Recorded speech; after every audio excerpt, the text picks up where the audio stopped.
Olá a todas, olá a todos. Eu sou o Renato Rovai, editor da revista Fórum. Este é o Fala Rovai, um programa que vai ao ar de segundas às sextas-feiras, às 21h30, e onde eu falo de um fato do dia, o que teve de mais quente no dia, e hoje não podia ser diferente. Eu vou falar sobre o depoimento do Marcelo Queiroga na CPI do genocídio, ou na CPI do Covid, como preferiu o amigo internauta. Mas antes de tratar desse assunto, eu queria pedir a você que acompanha os nossos trabalhos, que se inscrevesse no canal, que desse uma curtida, que fizesse um comentário e, se possível, se tornasse membro do canal da Revista Fórum, da TV Fórum, porque a gente faz jornalismo independente e profissional, e quanto mais gente tiver apoiando o nosso trabalho, menos a gente depende de publicidade, menos a gente fica refém das plataformas das Big Techs, como Google, Facebook, YouTube, etc, etc, etc. Quanto mais você, menos eles. É o seguinte, eu assisti o depoimento durante todo o dia, um depoimento cansativo, largo, onde o ministro Marcelo Queiroga foi questionado fundamentalmente, principalmente, sobre a questão da hidroxicloroquina, sobre a ivermectina, sobre o tratamento precoce. Aliás, esse tem sido a toada dessa CPI. Entre outras coisas, os senadores estão centrando fogo nessa questão do tratamento precoce, porque é a partir daí que o compromisso do governo se estabeleceu com um pacto que acabou levando à morte milhares de pessoas. E por que acabou levando à morte milhares e milhares de pessoas? Porque prometeu-se pela ivermectina e pela cloroquina um certo bloqueio em relação ao vírus. Eu vou fazer um tratamento precoce. O que significa isso? Eu vou tomar isso antes de ter a Covid. E muita gente fazia isso e achava que com isso não precisava usar máscara, porque o presidente da República não usava máscara, porque podia aglomerar, porque o presidente da República aglomerava. Podia ser contra o isolamento social, porque o presidente da República era contra o isolamento social.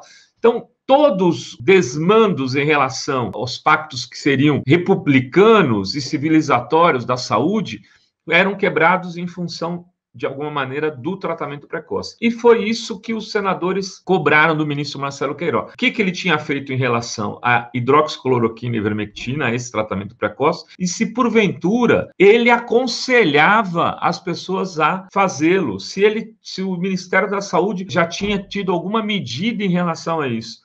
O Marcelo Queiroga, muito liso, não falou sequer a palavra hidroxicloroquina.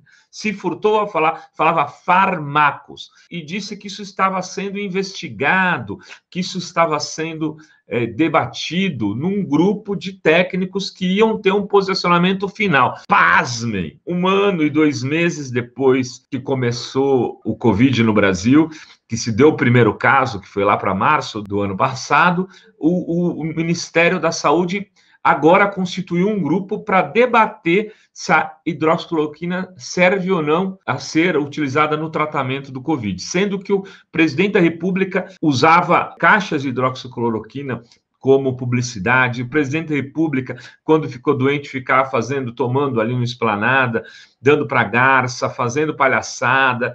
Quer dizer, tudo isso, agora, depois de tudo isso, ele falou que está discutindo. Ele não disse em nenhum momento que era contra, ele não disse em nenhum momento que ia colocar o Ministério da Saúde para fazer propaganda contrária ao medicamento e não se comprometeu. O que acontece, a meu ver, em relação a isso?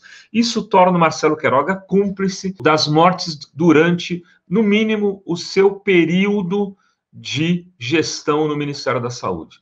A gente não pode imputá-lo às mortes anteriores, mas a partir de agora ele está no cargo, ele é um homem público, ele não teve coragem sequer de dizer contra o presidente em relação às aglomerações e ao não uso de máscara. Disse que ele usa máscara, o presidente, ele não pode responder pelo presidente. Em relação a aglomerações, culpou as eleições de 2020, voltou aquele discurso. Eleição de 2020 teve aglomeração, eleição que foi em outubro, vejam. E as aglomerações do presidente ele não responsabilizou. Ele tentou sair de lado em tudo que dizia respeito ao presidente da República. Foi um depoimento, mais um depoimento triste de se ver, em função da quantidade de mortos que o país já teve, mas demonstra a irresponsabilidade dessas pessoas públicas escolhidas por Bolsonaro para atuar no Ministério da Saúde. Por que responsabilidade? Ontem mesmo cheguei a falar do